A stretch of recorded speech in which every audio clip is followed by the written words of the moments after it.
everybody. I'd like to call to order the meeting of the Assembly Budget and Finance Committee, and I'd like to start with introductions, and we can start, let's start in the audience back there. Ruth Foley, Assembly Budget Analyst. Sharon Fee, legislative. Jonathan Gonzalez. Robert Harris, CFO. Shirley Nelson, Budget Advisory Commission. Dan Moore, Treasurer. Lance Wilbur, OMB. Bill Evans, Assembly. Tim Steele, Assembly. Dick Train, Assembly. L.B. Greg Jackson, Mike Chadwick, Internal Audit. and two gentlemen, and Steve right I'm here. Travis Smith. I'm Resiliency Coordinator with the Mayor's Office, and this is one of our new Resiliency AmeriCorps that we got the grant for a little while back, and so they've just gone to town. Other one's running just a little behind, but I'll let Jared introduce himself. Yeah, I'm Jared James. I'm the resident of Port Vista in Colorado. Welcome to Anchor, too, and good to Assembly's Budget and Finance Committee. Okay, MOA financial status, whoever wants to go first, Chief Fiscal Officer or OMB Director, Dan, whoever wants to go first. I'll start. Okay. Let's mix it up a little bit.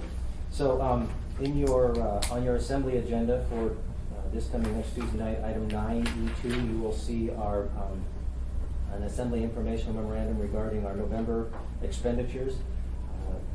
So far, the departments are doing very well. We're at about 91.5% through the end of the year. At the end of November, we're about 86, a little more than 86% of our budget expended, so we do have a little bit of room there. Which is, the good news is the departments will be meeting their 0.5% goal. That equates to about $2.4 million. And I think as the year closes out and we move through, as we've moved through December, we move into the 14th month. In February, we'll have all the expenditures in and really know what the actual number is for savings as it relates to our expenditures. So we won't have a December report or January report. We're going to wait until we get the end of the year close, which we've got a note. Our current schedule is somewhere around February 16th is the end in which departments are required to have all of their expenditures in, so we can close the books, and then we'll have a final year-end report probably during your, well, not probably, we will have one during your March meeting. So I think the departments are doing a great job. We're fiscally on the expenditure side doing very well today. Okay, thank you. I have a question before we go on. Mr. Fink, have the auditors begun? They will be working on A1 MLMP first. We're not expecting them out, I think, until mid-February in the tower conference room. Okay. Those will be the rest. But have they done any field work on general government side yet? They pulled some samples for AP, and they came out earlier, and they just got samples. Right, that's what usually happens. I just wanted to confirm that it did. We're on schedule so far. Okay, excellent, thank you. You can continue, please. I think, Madam Chair, that's the end of my report. If you have any other questions, there's OMB, we have a couple folks that are out, so if people are reaching out to us, please keep going, and we'll get to you. But, yeah, we're just kind of getting ready for the year end and looking forward to getting 16 loaded and reaching out to departments, giving them the training they need to move forward. Excellent. And Dan, are you gonna make some comments?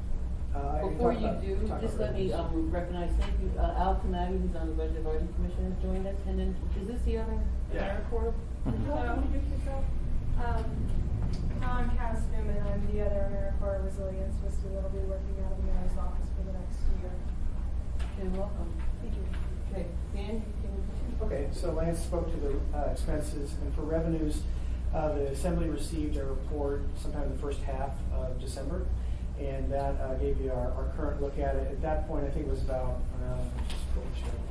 overall number, but it was projected about $5.4 million of positive revenue variance, which is 0.8%. And that was up just a little bit from the prior month. Just like Lance said, we're at the point of the year where we will not provide, will not be in a position to provide you with any monthly reports for the next couple months until the books get closed out more formally. So what you received in the first half of December is our last best attempt at estimating the revenues. Where we would look for potential adjustments, and it's really hard to predict, is the Controller Division does a couple of significant adjustments at year end for ambulance service fees, the collectability of those, and also for property taxes, what was actually collected through mid-February based on their way of analyzing. So those are two things that can cause, fairly, notable swing. The other area that is an unknown is investment income. the investment market in late last year, and of course this year too, but we're focused on 2015 right now, was volatile. The Fed did increase the rate as people thought they might, and so that created quite a bit of volatility. There could be some negative impact of that, but we really don't know how significant it would be. I don't know if Robert has any more information, but basically that takes them. They're always at least a couple months behind in analyzing and producing that. So our timeline for providing you sort of a very near final 100% final report for 2015 is going to be around mid-March.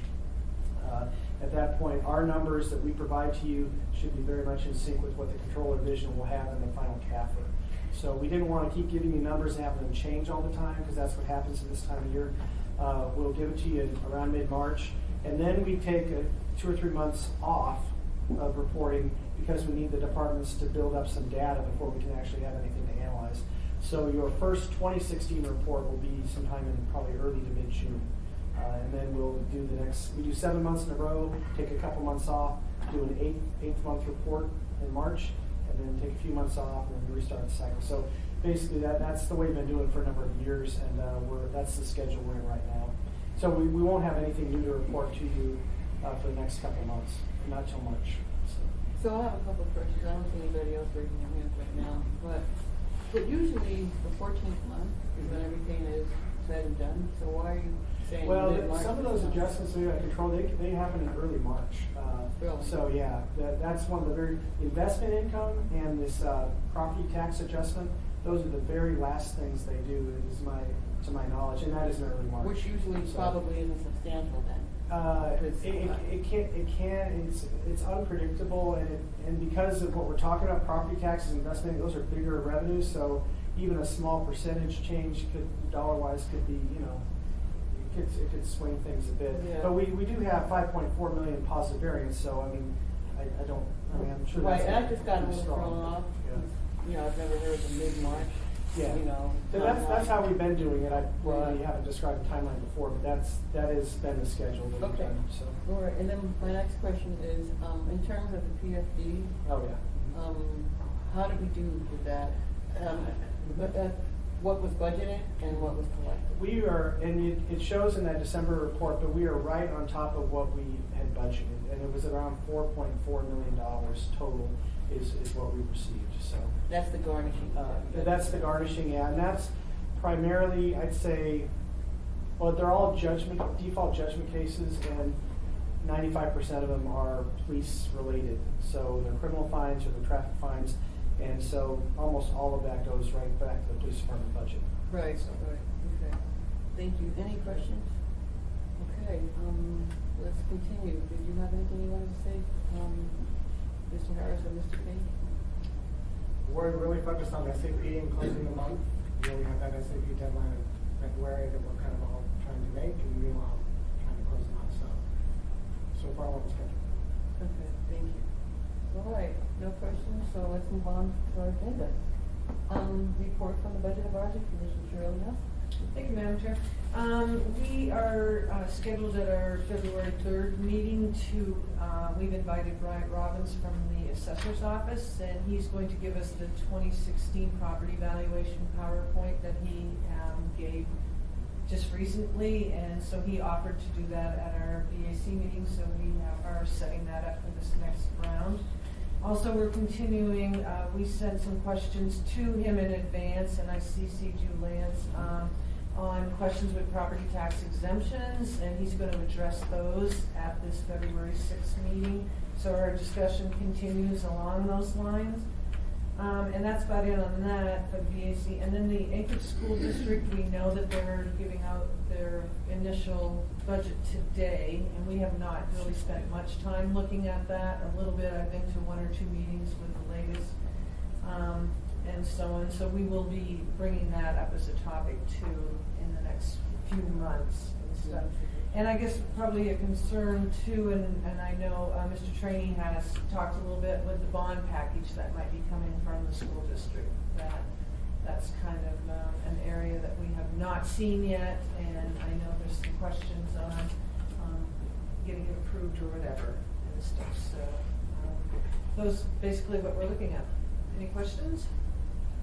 I'm not standing up because I'm so excited about the report, I just have to do that every now and Yeah, then. no, I know. But, does anybody have any questions? Okay, Mr. Train had a question for Mr. Moore. Mr. Train? Mr. Moore, got a question. The downturn in the stock market recently. Right. You guys taking a look at the long-term implications in our trust fund? I know we don't invest Yeah. for short term, but I'm concerned about where it's heading. It's happened in a very short amount of time. We still have the whole rest of the year to, hopefully have some recovery. I don't foresee it being a big, permanent, downward adjustment to our market value. A lot of it's just on paper, because we haven't been forced to sell or anything like that. If we were in a position where we had all of a sudden generated a dividend and we had to cash out some stuff, it would be terrible. But fortunately, we're in January, and according to code, we don't have to pay out the dividend until December 15th. So we have a long time to let it try to Get healthy build back again. up. And the market can, we've seen, this is really extreme what we've seen in January, but we've seen all sorts of big ups and downs throughout the year. The good thing is, like last year, we took out our dividend like June 1st, half of it, and then the other half we took out, it was late November. Those are two of the highest points of the year. So and it wasn't pure luck, but there was, there is luck involved, but we did actually hit it at some good points last year. And we just try to be really patient with it. And we do work with our Investment Advisory Commission, kind of bounce ideas off of them. And so I think we're going to be okay. Our formula for paying out the dividend takes basically a 5-year average. So it's very smoothed out. So we don't have, in the early days of the trust fund, we'd have a really strong dividend, and then we might have almost a zero dividend. And we got rid of that when the voters approved the new formula. So I think we're in okay shape. As long as we have that long-term view, our approach is going to stay pretty steady. So we're down. It was, I don't know, I want to say 7 or 8% for the year so far. It's. They said it's the worst first 2 weeks ever in the stock market. So, but it's not expected to stay that way. They're not comparing it to 2008. She's got Thank you, it. Mr. Moore. Yeah. Thank you, Mr. Trainee. While we're still at the Budget Advisory Commission, I just wanted to make a few comments, okay? And I thank you, on behalf of the committee, over and over again for your work on the property tax exemptions. And at one of our budget finance committee meetings, the committee voted to have some legislation sent to Juneau to ask that the state allow municipalities to decide whether or not they want to give the mandatory sprinkler exemption. So we wanted to let you know that request is in the municipality's 2016 legislative program. So we paid attention, and we'll just see what happens in Juneau. Mr. Trady and I are going down there, and we'll talk about this. I don't know what other city members are going, but I believe that there are a few, and I know the mayor's going down there also. And we'll ask him to, because it's the municipality's legislative program, to ask for support for this, because then it'll be left up to municipalities, and then we can take the discussion further if this legislation passes. Mr. Steele? The only thing I've seen is the request to change the legislation in terms of the sprinkler code. What about the other component we were looking at in terms of the amount of the price break we give? I guess that's a moot point if we change it. And that will be a moot point, because what we want the state to do is to allow municipalities to decide if we want to do it, period. Yeah. And so if that legislation passes, then it'll be up to us to decide whether we want to do it, and also what percentage. Thank you, Mr. Steele. Thank you. Any other comments on this? Okay, MOA fiscal year. This is a subject that at my last Budget Advisory Commission meeting, the Budget Advisory Commission requested that we talk about this at the Assembly Budget Finance Committee level, and that's why it's on the agenda.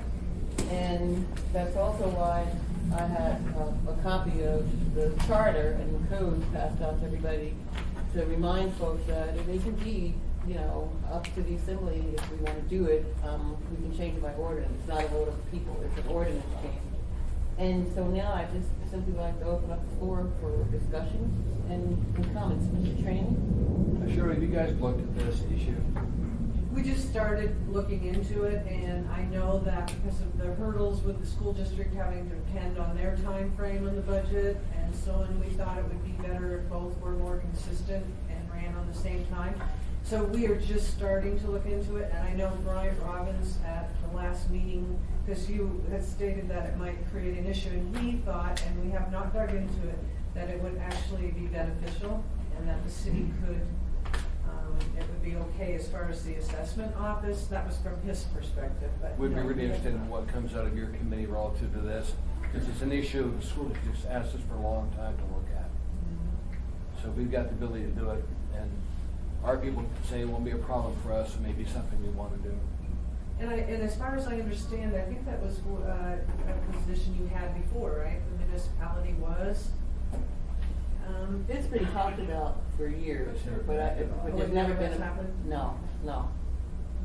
But I would have to defer to, a lot more experts in that field, but I think it is something that has come up in conversations, and I think it's definitely worth looking into, because like the school district, obviously with the state too, has to put their budget forth like today, and then they're not gonna know until 3 months if they're really gonna have more money, less money, and so on, and so they have to keep coming back to the table.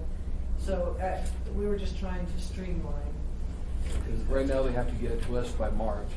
So they're gonna introduce it tonight at 6, I'm told, and then it'll work its way to us in March. And then they're really not gonna know what they're gonna get until the Right. state closes out their fiscal, their list, and who knows when that's gonna happen after special Exactly. sessions. Thank you, Mr. Trainee. Mr. Steele?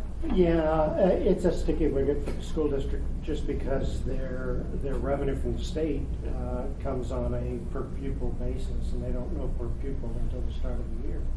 And the same thing with regards to their teacher contracts or their employee contracts, is that they're all based around the school year as opposed to the fiscal year. So it's going to cause difficult issues, but there are difficult issues now.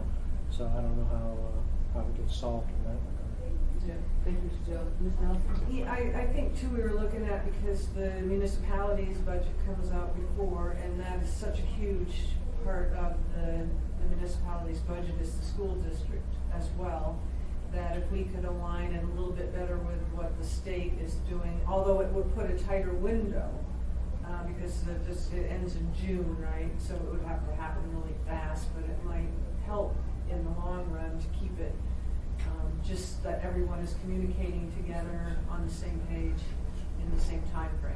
Thank you, Mr. Nelson. And just for clarification, the school district budget is not a huge part of the general government operating budget. What it is when we're dealing with the tax cap and collecting taxes. We collect the general government side of taxes, and then on behalf of the school district, we collect their side of taxes before we send out the tax bill. Thank you, Ms. Nelson. Mr. Trainee? Just, we have quarterly meetings with the school district, it'd be a good thing to bring up, see where they're going, and make sure they attend your meeting when you can start looking at that. So what we'll do is the next joint meeting that we have, we'll put that on the agenda fiscal year. Okay, Mr. Harris, not to put you on the spot, but do you have any thoughts on this particular issue? Well, I think it's something that deserves some study. I think, I would be just on the spot. It's probably a little remiss if I said, well, there won't be much impact, but there'd be a lot. So I'd want to get together with our folks and sort of look at, how we would adjust our fiscal year, sort of the impact on budgeting, on our controllers' operations and so forth, just to make sure we can manage it successfully. So I Fair want to enough. get back to you. And would you do that? Yeah, and then probably at the next budget and finance committee, would that be too soon? It's the third Thursday in February. Would that be too soon to have some follow-up? And if it is, we can have a follow-up in March. We'll plan on. Yeah, I'll tell you what, let me know ahead of time before we prepare our agenda, and if you're ready to give a presentation on it or some comments, then we'll add it to the agenda. If you're not, we'll put you on the March agenda. How's that? Sounds great. Okay, thank you, Mr. Harris. Mr. Steele? Yeah, the other item that I forgot about is Alaska does not create enough teachers to satisfy the need for the school district, and so they have to go outside to recruit. And And if they, and that's usually tied to when students get their licensing, when they get out of school. And so that's summertime, and so they would not be able to offer a contract for the next year if they were on our fiscal year rather than calendar or school year. Anyway, it's just it's difficult. I would like to see what they say in terms of solutions. So I'm glad that you are going to put that on the agenda. Yeah, and if I can follow up, actually, the discussion on this agenda today is just, general government side. Yeah. That was my thought anyway. But, so we're gonna have some follow-up discussion on this. We're gonna have discussion at the, joint school board meeting, assembly meeting, the next one, which is what, March? In March, and then we're gonna have some follow-up from, Mr. Harris, the, general government side of this. Any other comments on this issue? Okay, we're down to other comments. Any comments on anything? Okay, audience participation. You're the audience. Do you have anything you'd like to say? No. Al, any comments? Nope. All right. Thanks. Okay, well, looks like we're done. Meeting's done.